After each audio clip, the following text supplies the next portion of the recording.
కేసీఆర్ పాలమూరు రంగారెడ్డి పనులు 95% పూర్తి చేస్తే రేవంత్ రెడ్డి మిగిలిన 5% పనులు చేస్తే కేసీఆర్ కి పేరు ఎక్కడొస్తోందో అని పక్కన పెట్టారు. ముఖ్యమంత్రి రేవంత్ రెడ్డి మీరు నిజంగా పాలమూరు బిడ్డ అయితే ముందు పాలమూరు రంగారెడ్డి ప్రాజెక్టును పూర్తి చేయాలని అన్నారు. జాగృతి అధ్యక్షురాలు బీఆర్ఎస్ ఎమ్మెల్సీ కల్వకుంట్ల కవిత. దాదాపుగా 13 లక్షల ఎకరాల కోసం పాలమూరు రంగారెడ్డి అనే పథకాన్ని మనం పెట్టుకున్నాం. ఎట్లయితే ఉత్తర తెలంగాణలో కాళేశ్వరం ఉన్నదో దక్షిణ తెలంగాణలో మన పాలమూరుకు రంగారెడ్డికి నీళ్లు రావాలంటే పాలమూరు రంగారెడ్డి పథకం రావాలని ఆలోచనతో మొదలుపెట్టినాం. కేసీఆర్ గారు మొన్న దిగిపోయే నాటికి 95% పనులు పాలమూరు రంగారెడ్డిలో అయిపోయినాయి. ఇప్పుడు ఎట్లుందంటే ఏనుగెళ్ళింది తోక చిక్కింది అన్నట్టుంది. మరి కేసీఆర్ గారు దిగంగానే పాలమూరు బిడ్డను నేను పాలమూరు పులి బిడ్డనని చెప్పుకునేటటువంటి రేవంత్ రెడ్డి గారు పదవి ఎక్కిండ్రు. ఆయన ఎక్కిన తర్వాత ఆయన ఆలోచన ఏముండాలని మేము కోరుకున్నామంటే ఆ మిగిలిన 5% పనులు చేసుకుంటే తక్షణమే పాలమూరు జిల్లా మొత్తం కూడా పచ్చబడుతుంది, దాంతోపాటు రంగారెడ్డి మంచిగా అవుతుంది, దాంతోపాటు నల్గొండలో ఒక 60,000 ఎకరాలకు నీళ్ళు వస్తాయని మనం అనుకున్నాం. కానీ ఆయన కేవలం ఒకటే పంతం పట్టుకున్నాడు. పాలమూరు రంగారెడ్డి అనేటటువంటిది పూర్తయితే ప్రజలందరికీ కేసీఆర్ గారే గుర్తొస్తాడు కాబట్టి పాలమూరు రంగారెడ్డిని పక్కకు పెట్టడం వల్ల ఏం జరిగింది? ఇవాళ పాలమూరు రంగారెడ్డిలో డిజైన్ చేసిన దాని ప్రకారం 1,00,000 ఎకరాలు 1,17,000 ఎకరాలు కొడంగల్లో సాగైతుండే, 60,000 ఎకరాలు మన నారాయణపేటలో సాగైతుండే. రేవంత్ రెడ్డి గారు రాగానే ఏం చేసిండ్రు? పాలమూరు రంగారెడ్డిలో కరివెన దగ్గర నుంచి ఉన్నటువంటి ప్రాజెక్టుని ప్యాకేజ్ని మొత్తం తీసి పక్కకు పడేసి కొత్తగా కొడంగల్ లిఫ్ట్ ఇరిగేషన్ స్కీమ్ అని పెట్టిండ్రు ఆయన. దానివల్ల లాభం ఏమైంది? జీవో ఇచ్చినారు ఫిబ్రవరిలో 2024లో పోయిన సంవత్సరంలో.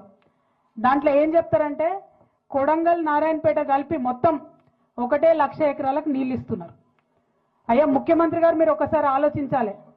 1,80,000 ఎకరాలకు వచ్చేటటువంటి పథకాన్ని పక్కకు పెట్టి 1,00,000 ఎకరాలు వచ్చేటటువంటి పథకాన్ని ఎందుకు చేపట్టినట్టు? మొదలది.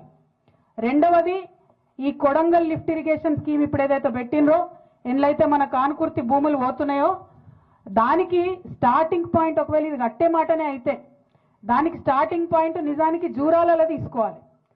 జూరాలలో తీసుకుంటే ఏమవుతుందంటే సంవత్సరం పొడవుతా జూరాలలో 30 నుండి 40 రోజులు మంచిగా వరద వారుతుంది. అందులోకెళ్ళి నీళ్ళు తీసి చిన్న చిన్న రిజర్వాయర్లు కట్టుకొని వాటిని దాచిపెట్టుకుంటే సంవత్సరం పొడుగుతా మన రైతులకు లాభం అవుతుంది.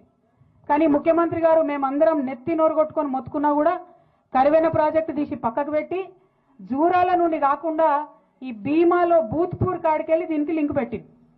బూత్పూర్ కాడికెళ్ళి లింక్ పెట్టుడుతో ఏమైంది?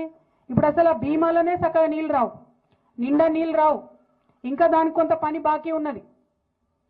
ఇప్పుడు ఆ భీమాలకెళ్ళి 4 TMCలు కొడంగల్ లిఫ్ట్ ఇరిగేషన్ స్కీమ్ తీసుకుంటే మక్తలు కూడా ఎండేటటువంటి పరిస్థితి వస్తుంది. పూర్వంగా మక్తలకు నీళ్లు రావు. ఇప్పుడు ఈయన పెట్టిన దాంట్లో కాలువలు తీయకుండా ఏం చేసిండ్రు? పైపులు వేసిండ్రు. భీమా కాడ నీళ్ళెత్తి పైపుతోని చక్కగా కొడంగల్లో నీళ్ళు పోయాలి.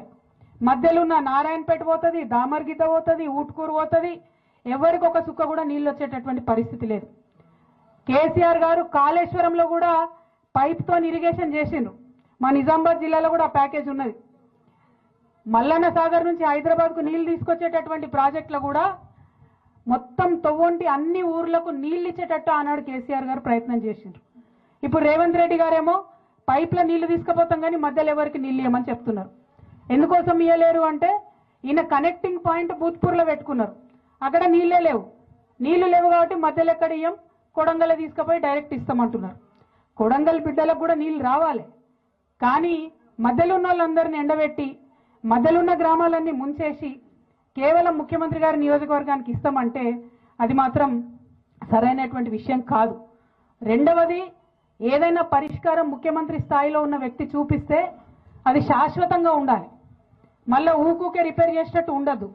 ఇవాళ ఒకవేళ ఈ ప్రాజెక్టు మొత్తం కంప్లీట్ అయితే కూడా మళ్ళా నీటి లభ్యత ఉండదు. భీమాలనే చక్కగా నీళ్ళు లేవు, అందులోకెళ్ళి ఇక్కడ తీసుకునే దాంట్లో నీళ్లు ఉండవు. మరి నీళ్లు రానటువంటి పైపుల కోసం మన ఊరు ముంచడం ఎందుకు అన్నది మొదట మనం ఆలోచన చేసుకోవాలి. రెండవ అంశం, మీ అందరినీ నేను కోరేది, ఎక్కడైనా ప్రాజెక్టులు కట్టినప్పుడు తప్పకుండా కొంతమందికి నష్టం జరుగుతుంది, కొంతమందికి లాభం జరుగుతుంది. కానీ ఈ ప్రాజెక్టు వల్ల మాత్రం మెజారిటీ ప్రజలకు నష్టం జరుగుతుంది తప్పితే లాభం జరుగుతలేదు. ఇలా ఇంకొక ముచ్చట కూడా మీరు దయచేసి గమనించాలి, అందరు పెద్దలు ఉన్నారు. ఈ జీవో వెంకటరెడ్డి అన్న 2024లో ఇచ్చినటువంటి